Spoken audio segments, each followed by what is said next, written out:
Olá pessoal, começamos então a nossa sexta e acho que última, se eu conseguir terminar aqui todo o material nessa aula, ok? Muito bom. Falamos aí sobre o transporte, né, de cargas perigosas e citamos alguma coisa sobre resíduos sólidos já na última aula. Vamos aprofundar agora, né, iniciando essa aula, sobre o tema, tá bem? Muito bom. Vamos falar então sobre o impacto ambiental, não é? Todo resíduo gerado provoca impactos ao meio ambiente, quer seja no seu descarte ou na sua destruição, ok? Tanto o descarte quanto a destruição, ele gera algum tipo de impacto em qualquer tipo de resíduo sólido, né? Isso, qualquer tipo de resíduo sólido pode, né, e vai gerar com certeza algum tipo de impacto ao meio ambiente.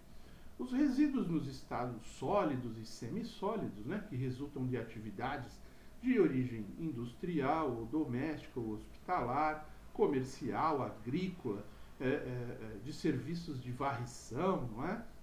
Todos esses têm uma norma aí, a BNT, né, conforme já citamos a BNT 10.004 em várias situações, e aqui também ela classifica, né, o que são esses resíduos, como eles devem ser tratados, a origem, né, da onde ele vem, ok? É uma classificação desse tipo de resíduos nessa ABNT, ok? O gerenciamento desses resíduos, né, será um conjunto de ações para identificar, quantificar, caracterizar, classificar, definir e manter critérios para coleta, manuseio, acondicionamento, armazenamento, não é?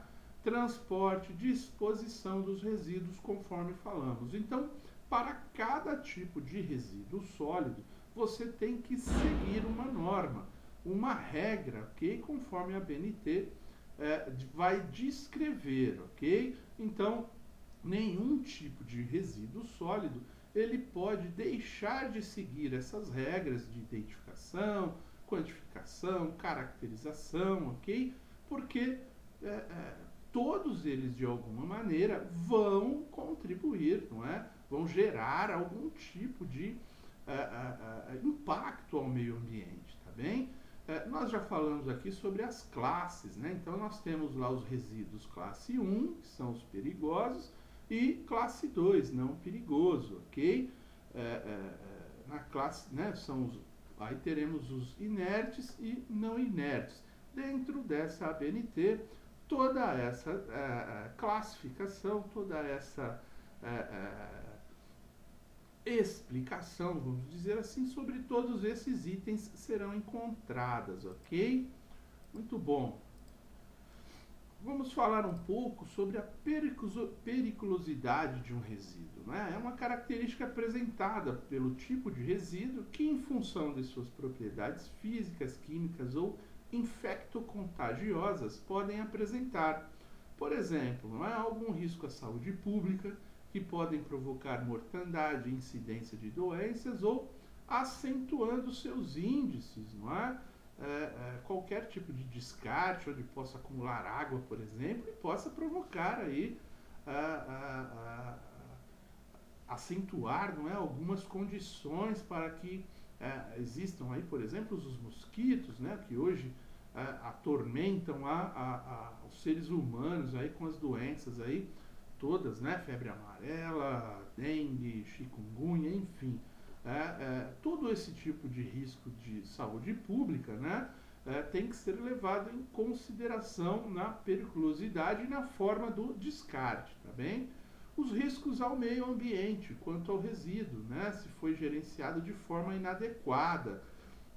Então, um descarte que contamine um solo, uma região, que contamine um corpo d'água, não é?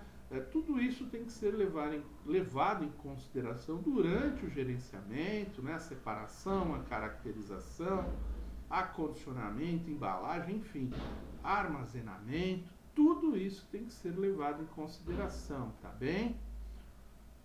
Muito bom. Temos aí também que considerar, né, um resíduo é considerado perigoso quando ele apresenta uma ou mais das seguintes características. inflamabilidade, corrosividade, reatividade, toxicidade e patogenicidade, ok? Então, para que um resíduo seja considerado perigoso, ele tem que apresentar pelo menos uma dessas características, né? Ser inflamável, ou ser corrosivo, ou ter algum tipo de reação, né? Reatividade, algum tipo de toxicidade, não é? E patogenicidade, né? Algum tipo de que pode provocar algum tipo de doença, ok?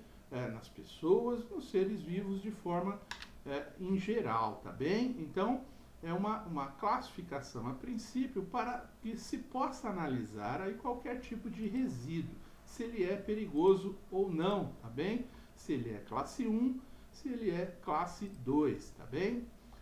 A geração e disposição dos resíduos sólidos, né? Temos aí algumas obrigações legais, quando geramos ou quando descartamos, não é? Qualquer tipo de resíduo. Então, para esse tipo de geração e descarte, será necessário um licenciamento da empresa responsável pela destinação do resíduo. Então, aquilo que falamos, né, lá atrás na outra aula, quando geramos um resíduo e contratamos uns terceiros, né, ou para transportar e também outro para descartar, precisamos saber se esses prestadores de serviço, eles detêm todo tipo de licenciamento, não é? Todas as caracterizações, as liberações pelo Inmetro ou outros qualquer, tá bem? Ok. Também temos que verificar o licenciamento pela empresa de transporte, não é? Do resíduo, se perigoso, ok? Tanto o transporte quanto o descarte, né? Conforme já falamos, ok? Muito bom. A comunicação da destinação do resíduo através do inventário de resíduos, aplicável, né, às atividades previstas na Resolução CONAMA 313. Então, todos os resíduos que estiverem dentro dessa resolução, que fazerem parte da classe de material conforme a CONAMA 313, aí, terá que se haver aí um tipo de comunicação, né, do inventário. O inventário é o controle, né, o controle dos estoques, o controle do fluxo, ok? Dito isso, não é, verificar certificados de destinação de resíduos, não é? Também tem que se conseguir aí conforme o seu produto, conforme o seu resíduo, você tem que através aí dos órgãos que fazem parte aí do CISNAMA, conseguir essas certificações para a destinação dos resíduos, ok? Controle mensal de geração e destinação, conforme nós já falamos, né? Você tem que fazer uma gestão antes, durante e depois, ok? Então, durante você vai ter que ter um controle da geração, né? Antes são as licenças, as autorizações, os certificados. E durante, fazer o controle do inventário, controle mensal, né, entradas e saídas, e o controle da destinação, né, com toda a documentação, exigindo toda a documentação, tanto das empresas de transportes, de resíduos perigosos, quanto aí das empresas também que farão o descarte, a incineração, o desmanche, o reaproveitamento, enfim, o que seja, tá bem? Muito bom.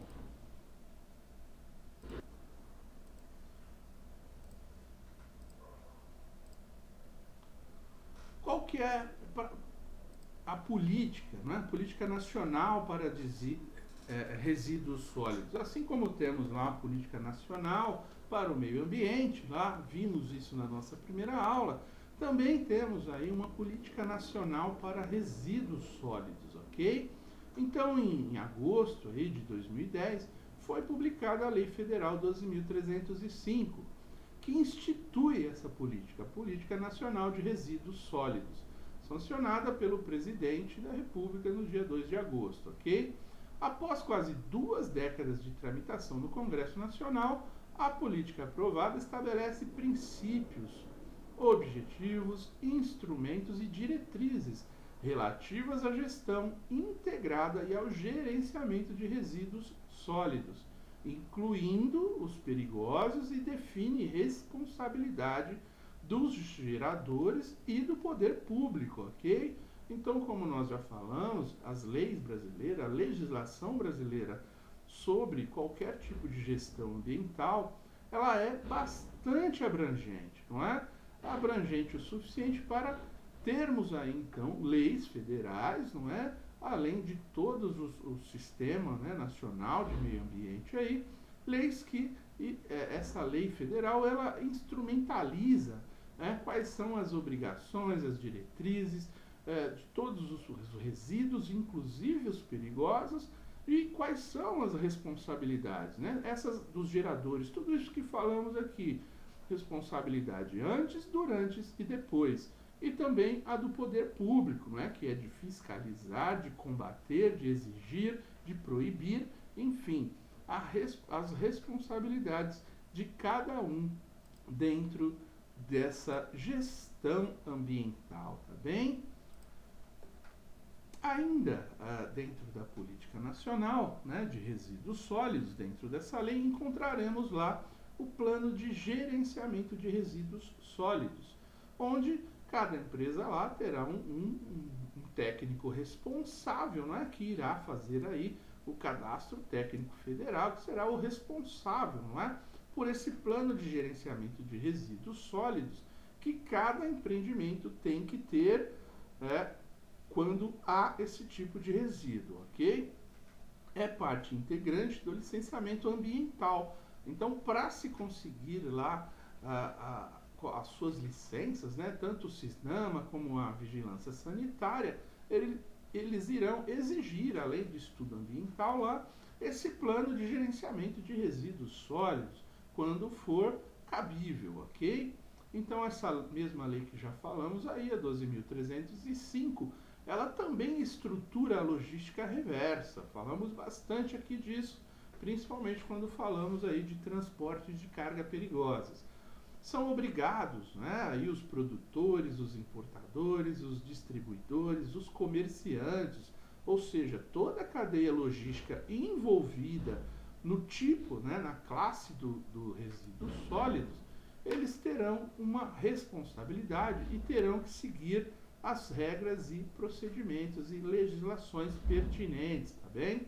No caso aí dos agrotóxicos, por exemplo, né, todos os seus resíduos, embalagens e outros produtos cuja embalagem após o uso constitua, né, algum tipo de resíduo perigoso, tem aí todo mundo, então os produtores, importadores, distribuidores, comerciantes e até aqueles que utilizam, tem que ter um cuidado bastante grande e participar dessa cadeia, fazendo o controle dessas embalagens de forma muito bem elaborada, tá bem? Pilhas e baterias, não é? Pneus, óleos lubrificantes, seus resíduos, embalagens, né, de todos esses itens, lâmpadas fluorescentes de vapor de sódio e mercúrio e de luz mistas, produtos eletroeletrônicos e seus componentes. Então, todos esses itens estão bastante especificados nessa lei e o comportamento, né, e quais são as exigências de cada um dentro da sua responsabilidade e da sua participação nessa cadeia, tá bem? Quanto às proibições, né, estabelecidas pela norma, então o que essa norma proíbe? Qualquer tipo de lançamento em praia, no mar ou em qualquer corpo hídrico, ok? Esse tipo de lançamento, né, ela somente será permitida se o tipo de material, conforme vimos agora em efluentes, né, nas outras aulas, e sobre corpos d'água, sobre recursos hídricos, tudo há que ser licenciado, estudado e tem que se seguir todos os padrões exigidos na legislação, não é, que caiba para aquele tipo de produto, aquele tipo de item, ok? O lançamento in natura a céu aberto. Então, assim, tanto esse lançamento em praia, mar ou qualquer corpos hídricos, tudo isso aqui, a princípio, é proibido, a menos que se consiga o licenciamento, que faça o tratamento adequado para se conseguir a permissão, a autorização para esse tipo de lançamento. Lançamento in natura a céu aberto, né, excetuado os resíduos de mineração, ok? Então, qualquer tipo de lançamento in natura, né, natural, a céu aberto, ele também é proibido, né? Tem que se conseguir as licenças aí. Aqui ele excetuou, né, tirou aí desses lançamentos os resíduos de mineração, por motivos, né, óbvios, né? A mineração, você vai extrair lá o solo, enfim, isso faz parte da própria natureza, do próprio meio ambiente. Se você tem a licença para operar uma mina, obviamente você terá a licença aí para fazer esse lançamento in natura a céu aberto, tá bem? Queima a céu aberto ou em recipientes, não é? Instalações e equipamentos não licenciados para essa finalidade. Também é proibido, né? Qualquer um simplesmente chegar lá ou lançar em local indevido, não é? Seja recurso hídrico ou no solo, em qualquer lugar, e também incinerar algo, não é? A céu aberto ou em qualquer tipo de recipiente, sem os filtros adequados, sem as instalações, né, sem os equipamentos adequados para esse tipo de finalidade, não é? Porque isso, ao invés de resolver um problema, pode causar um problema ainda mais grave, tá bem? E existem várias outras formas também vetadas pelo poder público, dentro das suas responsabilidades, seja a União, né, Federação, os estados, os municípios e o Distrito Federal. Então, toda a CISNAMA, quando você participará, não é, desse tipo de controle efetivo, antes, quando você vai tentar, né, tirar as suas licenças, licença prévia, instalação e operação, durante, não é, com todos os controles de inventários, controles de entradas e saídas, de descarte, de transporte, e o depois, não é, o resultado que aquilo pode gerar, não é, qualquer tipo de problema, né, qualquer tipo de não conformidade que venha a causar ao meio ambiente, ok? Igualmente torna-se proibida a importação de resíduos sólidos, perigosos e rejeitos, ok? Vimos aí alguns casos de importação, né, de lixo, de pneus, enfim, várias barbaridades que acontecem aí nessa área. Além de resíduos sólidos, cujas características causem dano ao meio ambiente. Então, não é permitido nenhum tipo de importação de resíduos sólidos, ok? Que possam causar danos aí ao meio ambiente, à saúde pública e animal, né, à sanidade vegetal, ainda que para tratamento, né? Ainda que você possa tratar, reformar, reutilizar, não é? Reusar ou recuperar. Não é permitido nenhum tipo de importação de resíduos sólidos, ok? Tudo isso está muito bem delimitado nas leis, principalmente nessa lei federal 12.305, tá bem?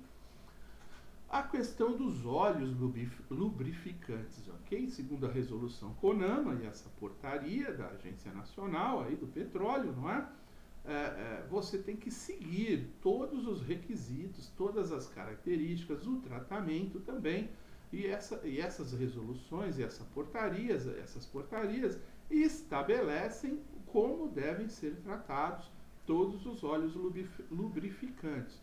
No caso de pilhas e baterias, a resolução CONAMA é a 401, no caso dos pneus, a 416, ok?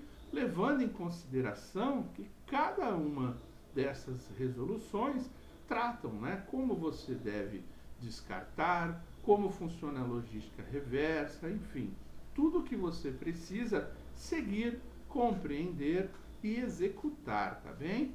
Todas as embalagens de agrotóxicos, temos aí também a Lei 7.808, Decreto 4.004, Resolução CONAMA, você vê, são muitas as legislações que devem ser seguidas para quem tem contato, para quem faz parte desse tipo dessa cadeia, ok?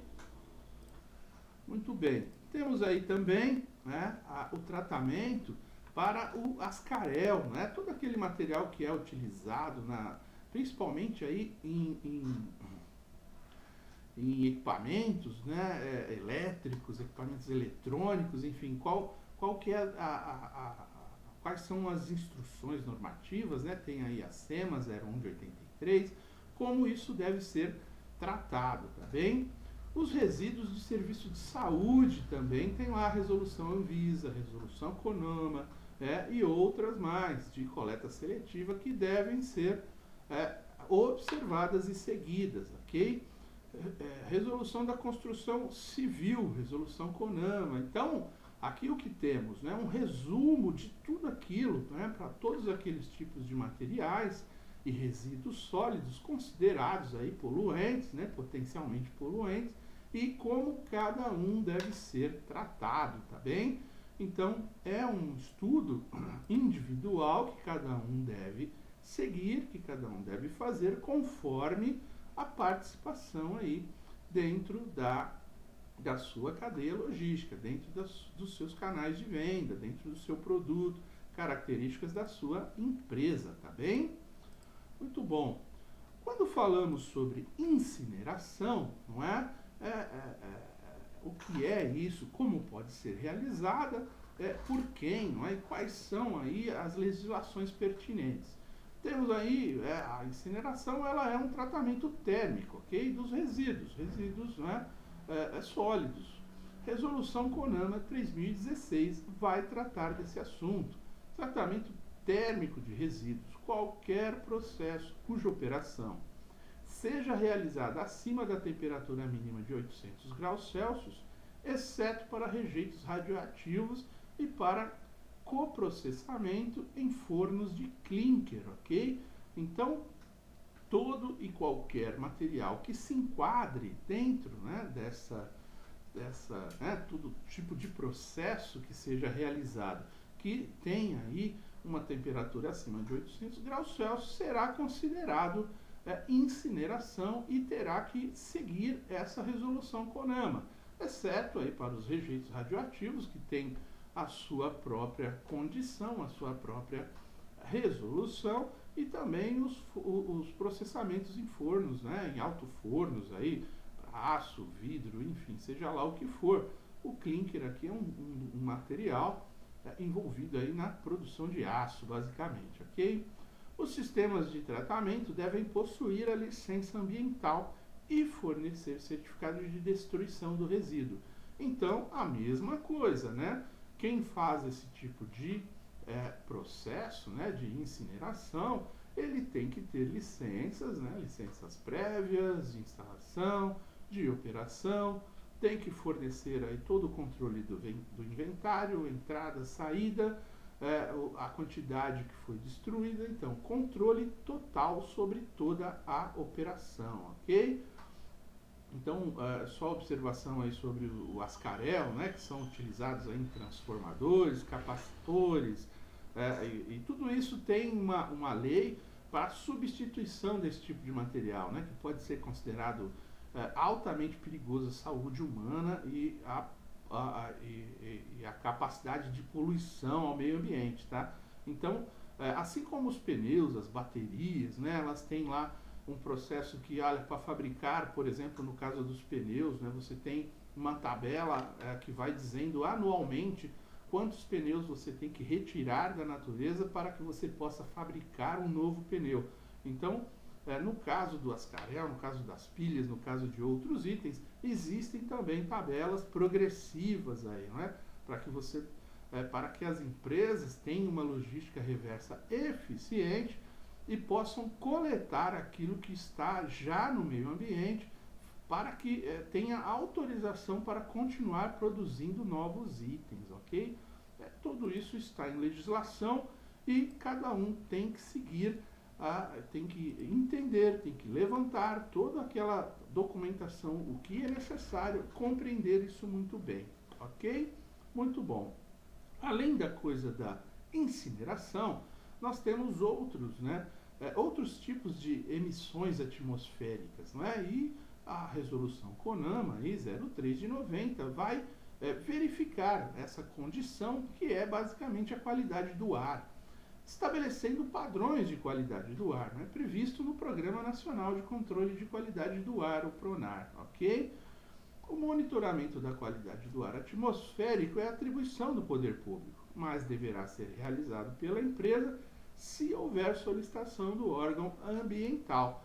Então, empresas potencialmente poluidoras que emitem muita poluição no ar, não é? Que despejam aí no ar uma condição bastante alta, né, de poluentes, elas podem ser também obrigadas a ter um processo de controle da qualidade do ar atmosférico para que possam operar e apresentar ao poder público esse tipo de controle, não é? É como se fosse um relatório de inventário lá, o quanto foi lançado, monitorar constantemente o ar, estabelecendo limites, né, de horários, enfim, o poder público pode delegar isso à empresa e solicitar a essas, né, o controle total sobre esse tipo de atividade, né, não tirando do poder público, obviamente, o poder de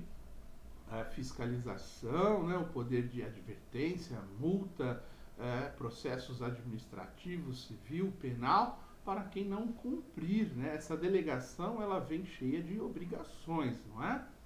Emissão de fumaça negra, tem aí a portaria Minter, né? Número 100 de 80, que trata desse tipo de poluição, inclusive nos veículos, o que os veículos podem ou não podem, como aqui, ó, emissão de fumaça por veículos movidos a óleo diesel, em qualquer regime de trabalho, não poderá exceder ao padrão número 2 na escala Ringman, né, ou opacímetro. Então existem aí ferramentas para se medir qual é o tamanho, né, qual é o excesso da fumaça gerada por esses veículos.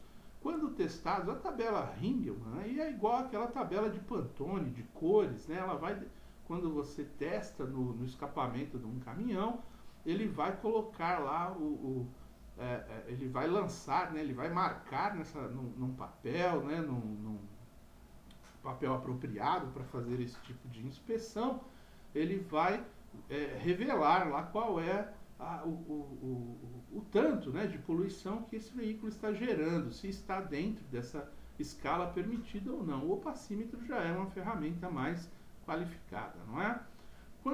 Quando testados em localidades, né, situada a 500 metros acima do nível do mar, e o padrão número 3 na mesma escala para localidades situadas acima daquela altitude. Então, dependendo da altitude também, há aí uma influência, né, dessa poluição, pode ser agravada ou menos agravada, dependendo da altitude que se encontrar a utilização daquele veículo, ok? Mas isso é bem específico para o segmento, ok? Para esse segmento de transportes, né, para quem utiliza qualquer tipo de uma empilhadeira, por exemplo, que mesmo que ela esteja somente dentro da sua organização, ela não esteja trafegando nas ruas, não é? Mesmo assim, se ela for uma empilhadeira movida a diesel e ela tiver lá a emissão, ela também tem que ser acompanhada, ok? Também tem que ser só um exemplo de um equipamento, qualquer equipamento que esteja dentro da sua organização, tá bem? Ainda falando sobre as emissões atmosféricas, a portaria IBAMA estabelece que, a IBAMA 85, ela estabelece que toda empresa que possui frota própria de transporte de carga ou de passageiro, né, cujos veículos sejam movidos a óleo diesel, deverá criar e adotar um programa interno de autofiscalização, de correta manutenção da frota quanto à emissão de fumaça preta, conforme diretrizes constantes no anexo 1 dessa portaria, que acabamos de falar lá sobre a escala Ringman ou, né, o opacímetro, enfim. Você terá que fazer esse controle, e esse controle será exigido em fiscalizações, ok? Então, todos devem se atentar a esse tipo de controle e manutenção da frota através de uma autofiscalização, tá bem? toda empresa contratante de serviços de transporte de carga ou de passageiro, através de terceiro, será considerada corresponsável pela correta manutenção dos veículos contratados, nos termos do órgão anterior. Ou seja, se você contrata empresas para fazer seus fretes, suas entregas, se você contrata empresas, né, para fazer o tráfego dos seus funcionários, enfim, você tem que exigir dessas empresas toda a documentação, exigir essa autofiscalização, a apresentação desses documentos, né? Se está tudo dentro dessas normas, você também tem que conhecer essas normas para solicitar a essas empresas toda essa documentação, porque você será corresponsável, ou seja, você terá uma responsabilidade aí subsidiária, não é? Se por algum motivo aquela empresa não pagar, né, ela for responsabilizada por algumas multas, você pode ser corresponsável, você pode ser, se aquela empresa tiver algum problema, falir, quebrar, sumir do mapa, aquela multa pode virar sua, se você não controlar, se você não participar dessa gestão, ok? Isso é gestão, tá, gente? Gestão ambiental. É você se preocupar com todos os processos que você executa, você se preocupar com antes, durante e depois, com os órgãos, né, que você precisa prestar informações, você também exigir de todas as empresas que você contrata, né, para transporte de cargas perigosas ou não, todo tipo de controle. Então, a gestão ela passa por ter uma vasta ascensão, né, sobre todo tipo de informação, documentação e principalmente, né, responsabilização de todos aqueles que estão prestando serviço para você. Ok? Muito bom. Também temos aí a resolução CONAMA de 08 de 90, que estabelece os limites máximos de emissão de poluentes, né, para processos de combustão externa, né, em fontes novas, fixas, ok? Qualquer tipo, então entende-se por processo de combustão externas em fontes fixas, né, toda a queima de substâncias combustíveis realizadas nos seguintes equipamentos, sejam caldeiras, geradores de vapor, centrais para geração de energia elétrica, fornos, fornalhas, estufas e secadores para geração de uso de energia térmica, incineradores e gaseificadores, ok? Então, todos esses processos, todos esses equipamentos, você tem limites máximos para qualquer tipo de emissão de poluente, ok? Então, você tem que seguir os padrões, você tem que adaptar todos os seus equipamentos, aí, sejam caldeiras, sejam fornos, com filtros adequados, para que gerem a geração, né, para que na geração dos poluentes estejam dentro dos padrões especificados na resolução CONAMA, tá bem? 08. Só será aplicável, né, nas situações não regulamentadas pela resolução CONAMA 382, ok? Geração de calor, refinarias, fertilizantes, ácidos e outros. Então, esse tipo de equipamento, esse tipo de processo tem uma resolução CONAMA específica. Os demais, aqueles que não estão compreendidos dentro da resolução CONAMA 382, então terão que se adequar à resolução CONAMA 08 de 90, tá bem? Então, foi gerada uma nova resolução, porque assim como tudo evolui, equipamentos, né, a legislação também tem que evoluir, né? A propósito, quando falamos aqui de legislação, sabemos que a todo momento pode ocorrer aí modificações nessas legislações.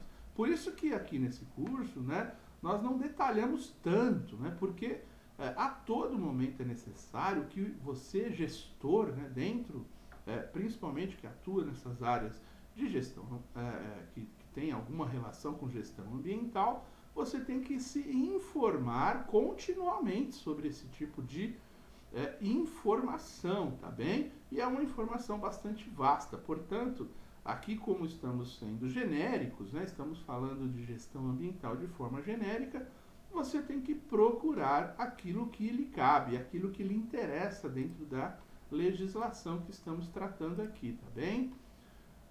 Substâncias que agridem a camada de ozônio, também temos uma resolução específica aí, CONAMA 267, que é a eliminação da produção e do consumo, né? Ela vai tratar de total eliminação desse tipo de produto que agride a camada de ozônio. Temos a resolução CONAMA 340, né, para qualquer tipo de utilização de cilindros que possam causar aí qualquer tipo de problema também à camada de ozônio. A instrução normativa do IBAMA 37, né, que cuida aí dos cadastros técnicos federal para os produtores e usuários de produtos controlados aí pelo Protocolo de Montreal, né? Ó, mais uma vez aí falando de conscientização de todos os países através aí de encontros mundiais, né, voltados ao controle do meio ambiente, a gestão ambiental, ok? Além de tudo isso que já falamos, também temos que citar aqui a gestão da poluição sonora, não é? Quais são as obrigações legais? Você tem que monitorar o ruído ambiental, conforme a CONAMA 01 aí, e várias outras NBRs, ok? Também devem ser monitorados os níveis de ruídos oriundos das atividades que apresentam interface ambiental, poluição sonora, com a comunidade. Então, uma empresa que está inserida dentro de uma cidade, né, onde tem a comunidade, ela tem uma obrigação também de controlar os níveis de ruídos oriundos das suas atividades, ok? Industriais, seja de comércio, seja até mesmo uma escola, né? Às vezes você tem uma escola perto de algumas regiões que tem que ser monitorado a poluição sonora também, ok? Os dados do monitoramento devem indicar atendimento aos padrões legais. Então, existem padrões, conforme as CONAMAs, 01 aí, as NBRs, né? 10.151 e 10.152, que devem ser seguidas. O relatório deve seguir também um padrão que está estabelecido lá na 10.151 para fornecimento aos órgãos competentes, ok? Calibração do equipamento de medição, ela tem que ser realizada também num prazo estipulado lá para cada tipo de atividade, ok? E exigir a RT do profissional que realiza a medição, ok? Então também tem que ser um profissional qualificado, né? Exigir documentação, exigir as licenças, autorizações, permissões, que esse possa ter junto ao poder público também, ok? Muito bom. Além de poluição sonora, vamos aqui, finalizando o nosso curso, falar sobre as áreas contaminadas, não é? Então, quando você vai tirar uma licença, vai planejar um novo empreendimento, o que você deve levar em consideração? Quem contamina uma área, nós já falamos aqui, né, até sobre a Constituição Federal, dos princípios, né, do direito, lá onde temos lá o poluidor pagador e outros mais princípios, né? A obrigação de reparação do passivo, né, ela recai sempre sobre o responsável pelo dano. Então, quem cometeu aquele dano ao meio ambiente, ele tem que reparar. Porém, em alguns casos excepcionais, né, de áreas com passivo ambiental, já pode ser determinada como condicionante de licença para novos empreendimentos medidas compensatórias ou obrigações derivadas de termo de ajustamento de conduta. Ou seja, às vezes você vai instalar, por exemplo, você comprou um terreno para construir um prédio, sei lá, por exemplo. E aí esse terreno já foi um posto de gasolina. Para você conseguir as suas licenças, talvez você tenha que reparar esses danos ambientais, né? Você tenha que ter aí medidas compensatórias, obrigações de termos de ajustamento de conduta para conseguir as licenças. Então, tem que se fazer um estudo prévio, né, do terreno, do histórico, de onde você pretende instalar o seu empreendimento, ok?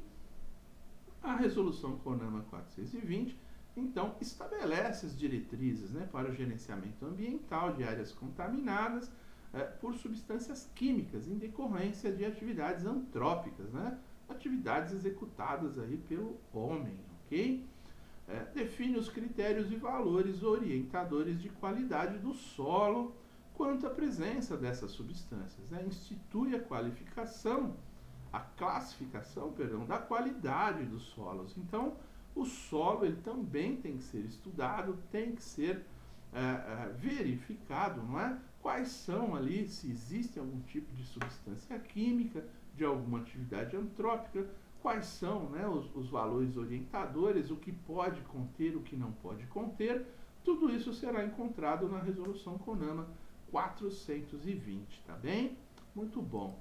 Aqui eu estou citando, da onde eu tirei a maior parte dessas informações, desse sistema, né? Então, assim, como nós vimos aí, existem muitas legislações e existem empresas especializadas também. Estou citando apenas uma aqui, porque eu fiz um curso, né, junto a Fernanda Carolina, que gerenciou esse curso, apenas como informação, tá bem? Para que todos saibam que existem empresas para fazer a gestão ambiental, né? Sistemas prontos que são atualizados constantemente, porque nós falamos aqui bastante de leis, e essas leis sofrem contínuas alterações, inovações, elas são atualizadas, não é? Então, para isso, existem aí empresas voltadas para esse tipo de gestão que trazem ferramentas, sistemas, auxiliando todos os gestores, né? Principalmente aquelas empresas, né, de menor porte, que não têm aí um setor específico para fazer gestão ambiental, onde todos os gestores tenham que participar de alguma forma, utilizando sistemas, utilizando ferramentas, faz com que a responsabilidade seja de todos, ok? Isso facilita a gestão ambiental e faz com que cada um estude aquilo que é potencialmente poluidor na sua área, no seu departamento, nos seus processos, tá bem? Muito bom. Com isso, então, finalizamos aqui as nossas aulas de gestão ambiental. Até aqui agradeço, muito obrigado, até mais.